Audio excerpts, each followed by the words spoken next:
Good afternoon. Ay alas 12:20 naman. So guys, vlog na po ko karon.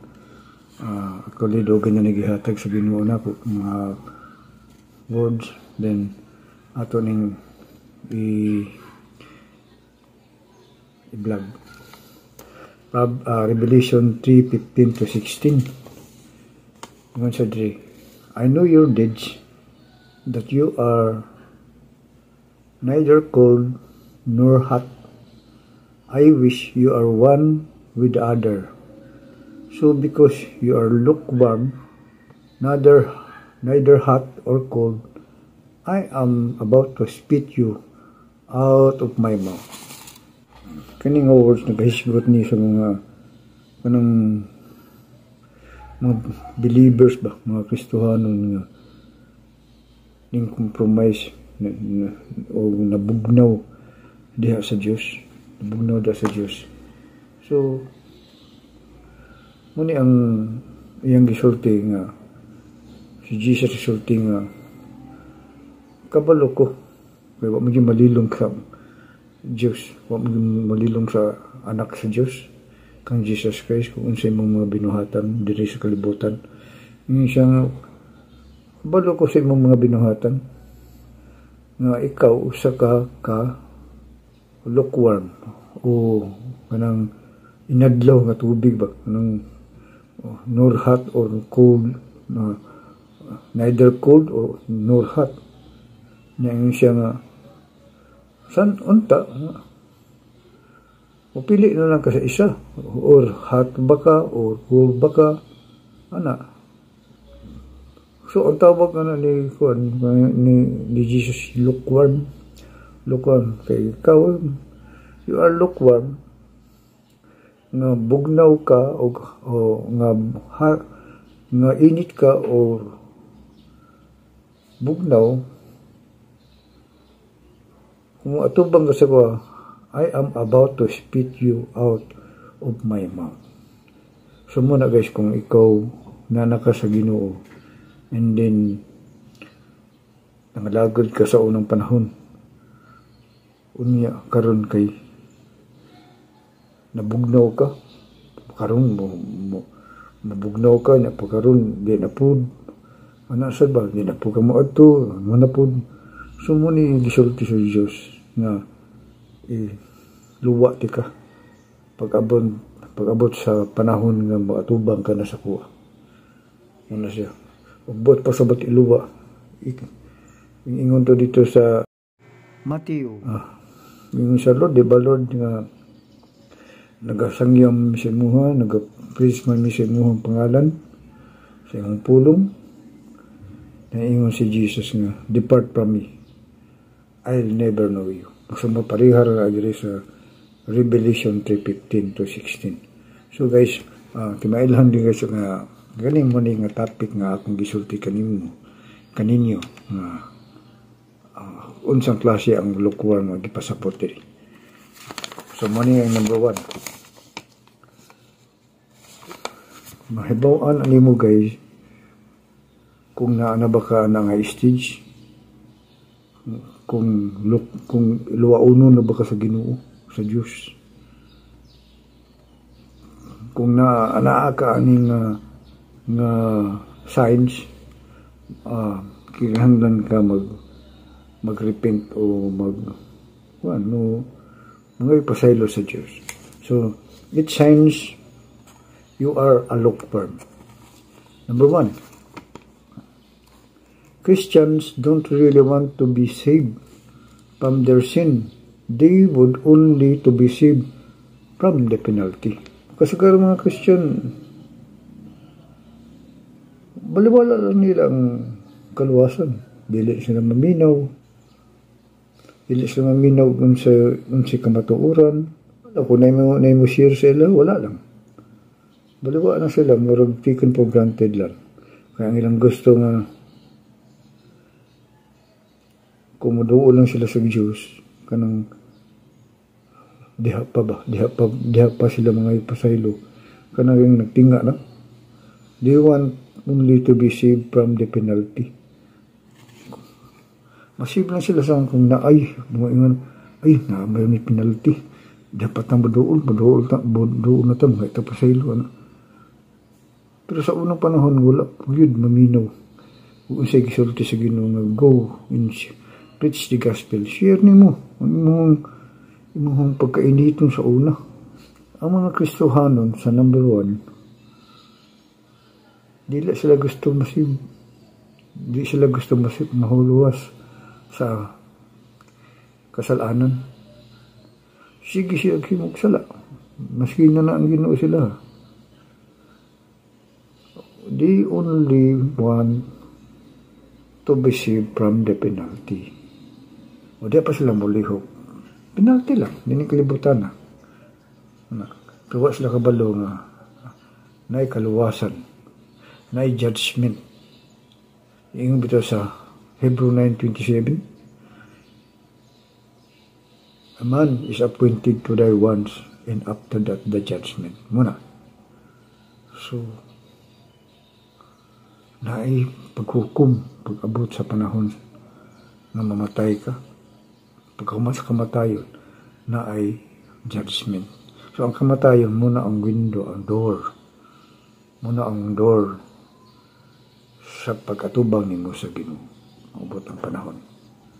So, muna yung number 1 na Christian.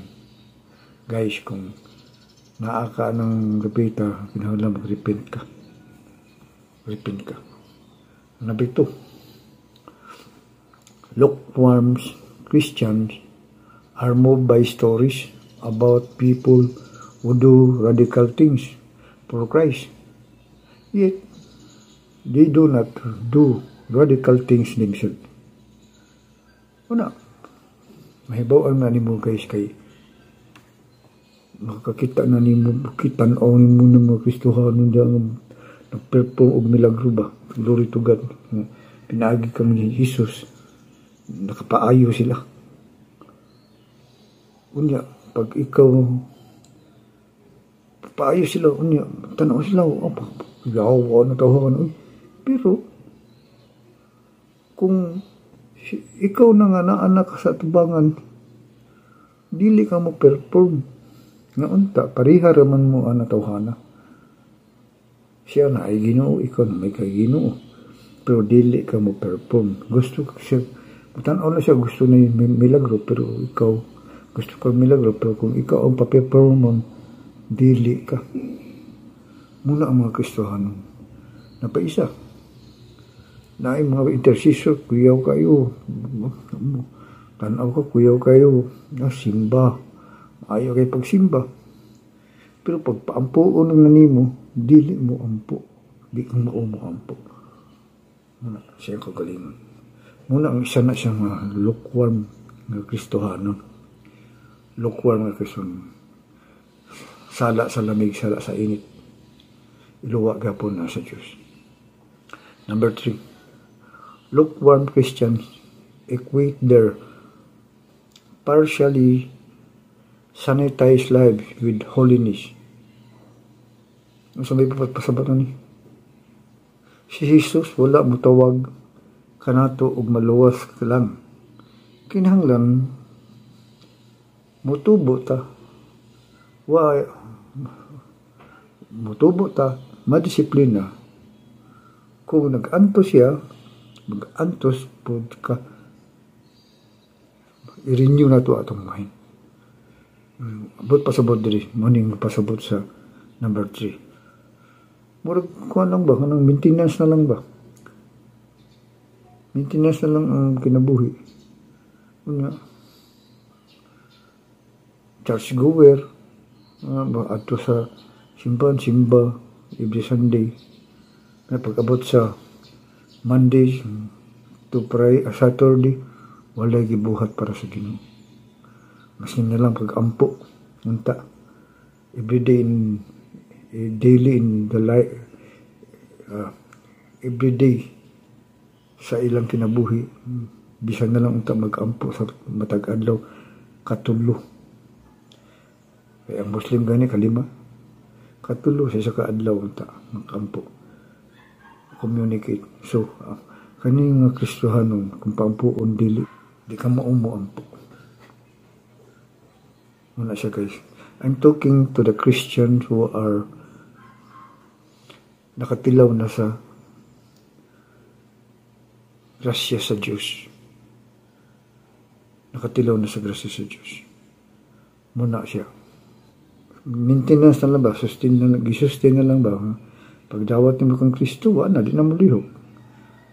Na naman ang balang espiritu. Pero, wala na. Dili na mo share sa pulong sa Ginoo sa uban. Siya lang ang maluwas. Ano ba? Ang uban, yung sa Ginoo, i-share po na ang imuhang mga gifts diha, i-share diha na isulti sa mga tao nga naay kaluwasan. Pinagi kang Hesukristo sa anak sa Diyos. Dili mo share mo na ang number 3 nga pagka-lukewarm.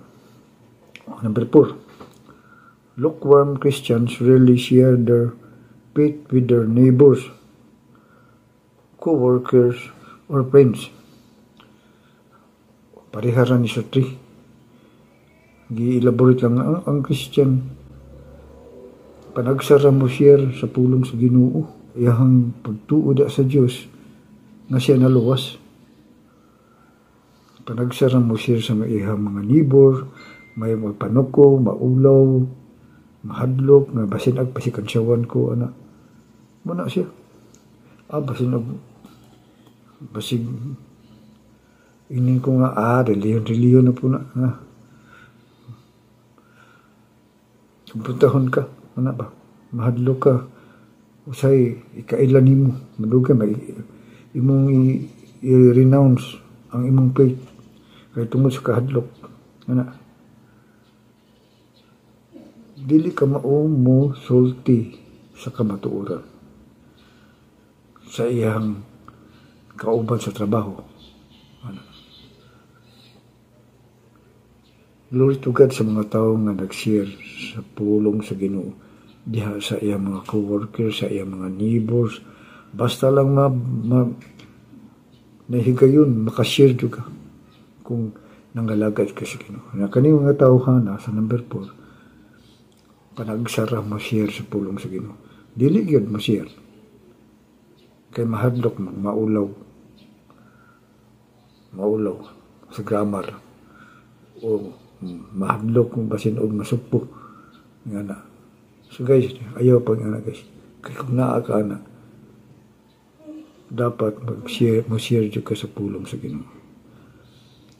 Sa 5,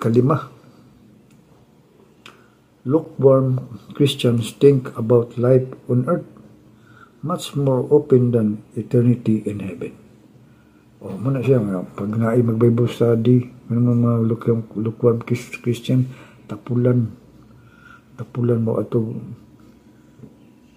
mga gatherings about sa Ginoo. Nanana siya Ginoo ha, pero tapulan. Unya, busy kayo sa pagpangita o kabuhian, worries.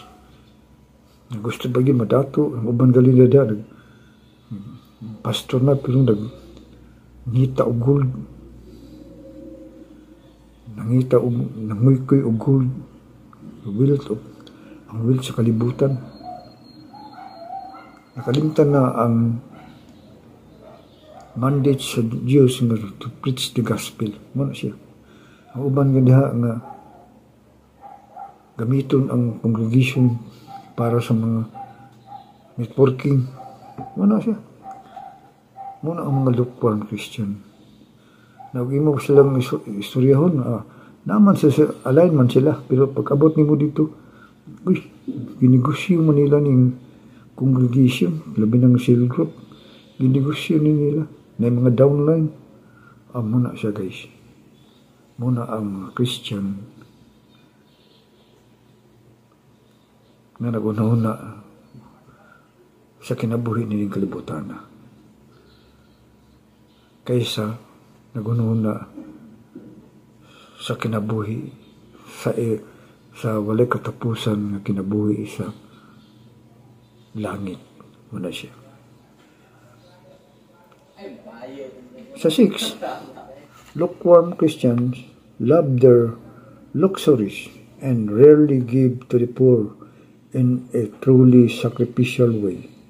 O, na mga Christian karon nga hadlok mo ba hatag og tabang. Nga nagunahon na sila og unsa ang pagkadato.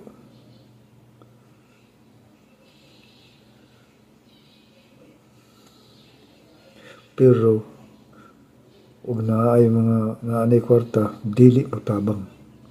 Muna siya ang mga lukewarm Christian.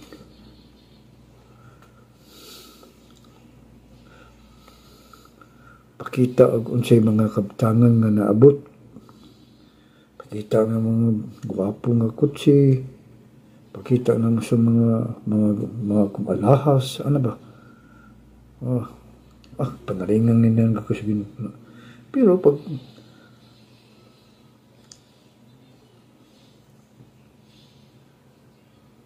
na ay nanginhanglan, dili mo hatag sa mga pobre. Laog. Nakanaoy guys, pum baya na og idolatry. Kanang dili mo da, kanang kahakog, kanang pubahin-bahin, kanang pagsimbag Diyos. Dili lang na ang pagsimbag Diyos.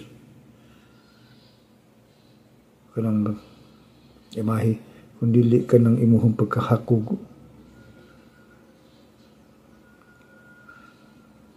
Gapon na sa idolatry.